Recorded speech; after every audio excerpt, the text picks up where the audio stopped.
আসসালামু আলাইকুম রহমতুল্লাহ।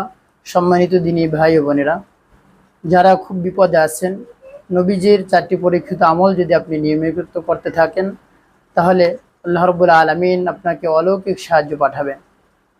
আপনি যদি কঠিন বিপদে, মুসিবতে, টেনশনে থাকেন, এক কথা এমন অবস্থা হয় আপনার দেয়ালে পিঠ থেকে গিয়েছে, এমতো পরিস্থিতিতে এই দোয়াগুলো নিয়মিত করতে থাকুন। এই 4টি দোয়া, 4টি আমল করতে থাকুন, তাহলে আল্লাহ রাব্বুল আলামিন আপনার জন্য সাহায্য পাঠাবেন।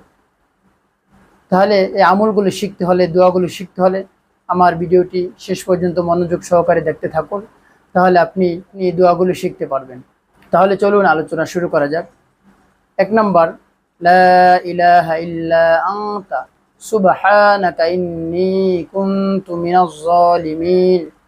লা ইলাহা ইল্লা আনতা সুবহানাকা ইন্নী কুনতু মিনাজ জালিমিন। এই দোয়াটি যদি আপনি পাঠ করতে পারেন, আল্লাহ রাব্বুল আলামিন আপনাকে কঠিন থেকে কঠিন বিপদ থেকে উদ্ধার করবেন।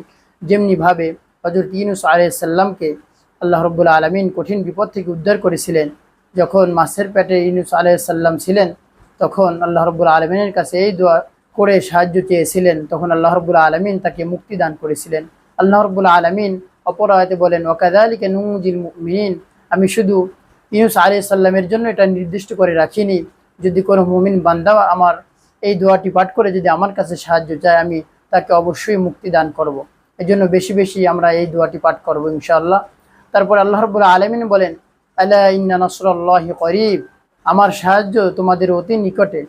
এই জন্য বেশি বেশি আল্লাহ রাব্বুল আলামিনের কাছে এই দোয়া পড়ে প্রার্থনা করবে, আল্লাহ রাব্বুল আলামিন উদ্ধার করবেন। 2 নম্বর, ইয়া যাল জালালি ওয়াল ইকরাম, ইয়া যাল জালালি ওয়াল ইকরাম।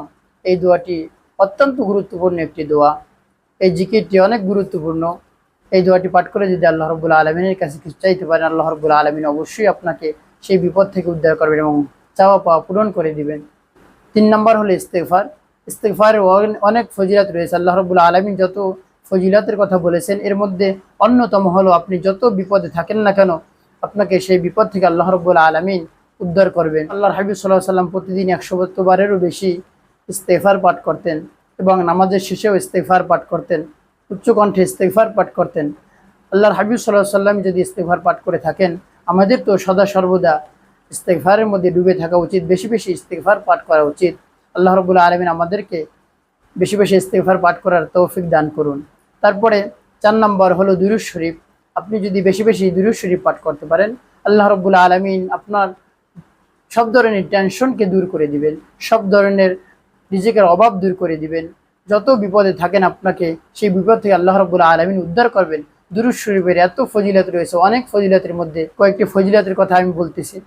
তো আল্লাহর হাবিব সাল্লাল্লাহু আলাইহি সাল্লামের শানে যদি কেউ দুরূদ পাঠ করে মুহাম্মদের সহিত, আল্লাহ রাব্বুল আলামিন ফেরেশতাদের মাধ্যমে সেই বান্দার নাম ঠিকানা সহ রাসূল সাল্লাল্লাহু আলাইহি সাল্লামের কাছে সেই রওজায় পৌঁছিয়ে দেয়। আল্লাহর হাবিব সাল্লাল্লাহু আলাইহি সাল্লাম আমাদের সেই দুরূদ শরীফ পড়া দেখে আল্লাহর হাবিব সাল্লাল্লাহু আলাইহি সাল্লাম অত্যন্ত খুশি হয়ে যান এবং আমাদের জন্য রওজায় বসে দোয়া করেন।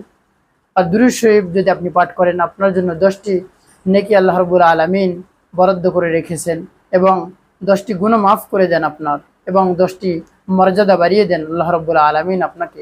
এই জন্য বেশি বেশি যদি আপনি দুরূদ পাঠ করতে পারেন, আল্লাহ রাব্বুল আলামিন সব ধরনের টেনশন থেকে, বিপদ থেকে এবং রিজিকের অভাব থেকে, সব ধরনের বিপদ আপদ থেকে আল্লাহ রাব্বুল আলামিন আপনাকে মুক্ত করবেন। এই জন্য আল্লাহ রাব্বুল আলামিন আমাদের সকলকে এই আমলগুলো করে আল্লাহ রাব্বুল আলামিনের কাছে চাওয়ার তৌফিক দান করুন। আমিন। ওয়া মা তাওফীকি ইল্লা বিল্লাহ।